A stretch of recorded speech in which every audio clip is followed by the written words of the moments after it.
What's good? What's good? TillDeathInfo.com. It's your man Kill holding it down for Mail Mondays. I'm on my hat on today, so we got the hat pulled down. I'm a little tired, but we gonna make it rock. So for the past, this will be the fourth one. So for the past 4 weeks, we've been dealing with the top 7 reasons not to get married.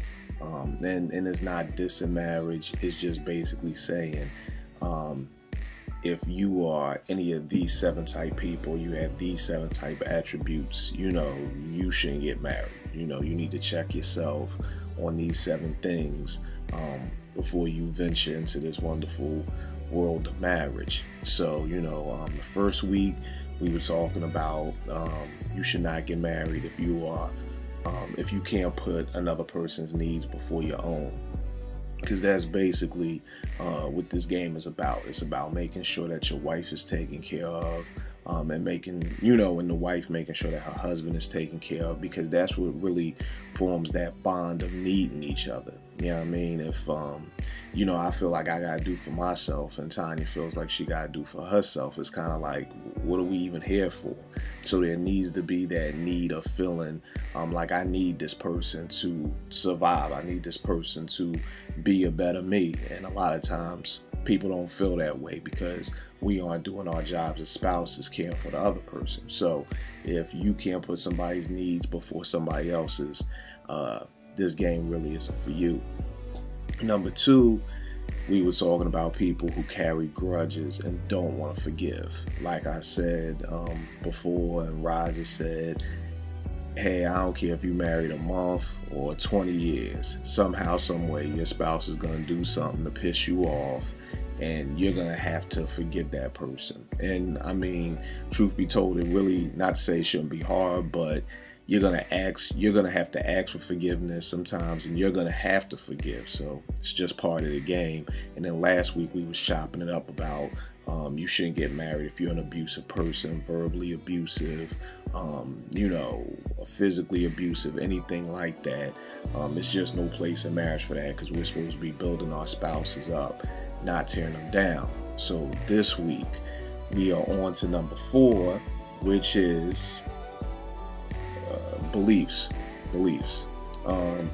You and your spouse need to share the same beliefs, the same value systems, the same vision.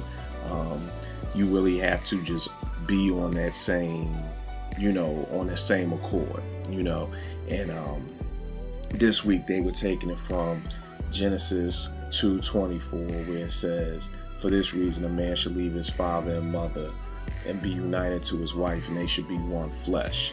And the whole one flesh piece being that at the end of the day, you two just have to be focused on the same goal. It's gonna be hard if you're a Christian and your husband's a Muslim, or vice versa, or if you two can't really think of the same value system that you want your family to be raised on, or you want your marriage, the foundation to be set in. It's almost like you just setting yourself up to fail, and it's really sometimes not even as deep as, y'all don't have the same religious beliefs. It could be, the same beliefs. One person wants a kid, the other one doesn't, one person. And a lot of times we get in a marriage and we kind of feel like we can change the person.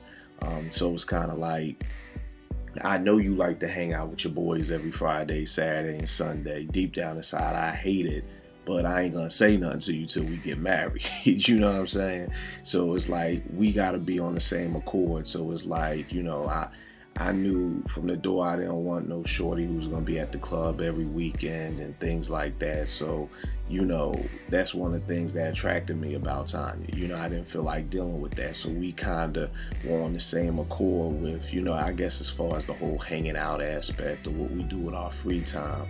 And I mean, that's a huge thing, because at the end of the day, like I said, a lot of people get married in hopes of changing that person, in hopes of, being able to make that person kind of sway more to their direction. And a lot of times, whether it's men or women, we're bamboozling the other person, because it's kind of like, yeah, we love you, we gonna marry you for the way that you are, but the second we get married, I'm trying to change you.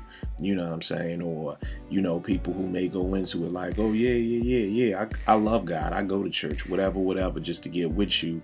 Then you get married and now it's like your husband don't want to go to church or nothing like that. So it's really so important to be honest with each other and be able to really say, you know, this is how I feel.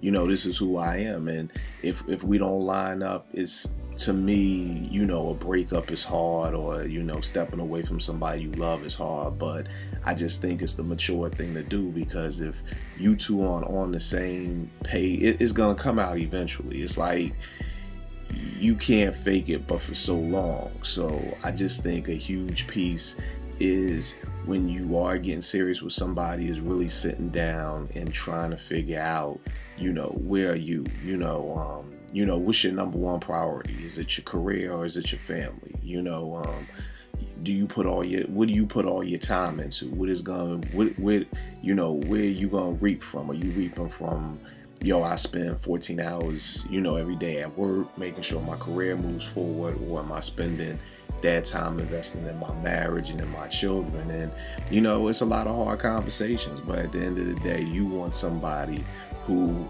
is rocking with you, who is gonna, that y'all have the same vision in mind. Like, this is where I see our family, or if we get married or when we get married, this is where I see our family moving into. And if the person you with ain't seeing your family, sharing the same vision you share, then that's a hint and a half that it ain't gonna happen.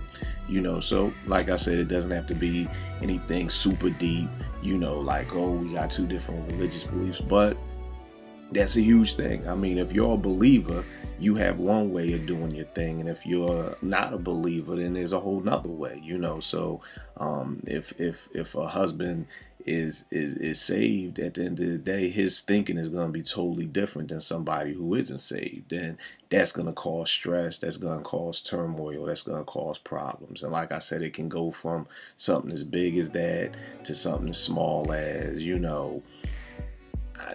anything. I want to go out, and then the other person is kind of like a homebody, and it's like, why you want to go out all the time now? So you just gotta make sure that y'all are on the same accord, make sure that y'all are, playing for the same team, because you don't want all of that confusion. So that's my 2 cents this week for Mel Mondays. Keep it locked. Check back in with us Friday for Rise with her fabulous Female Fridays, where she could break down even more why it's so important to be on one accord with the person that you're getting with. So don't forget tilldeafinfo.com. Check us out. Good looking for all the love and the support. We'll check you out next week.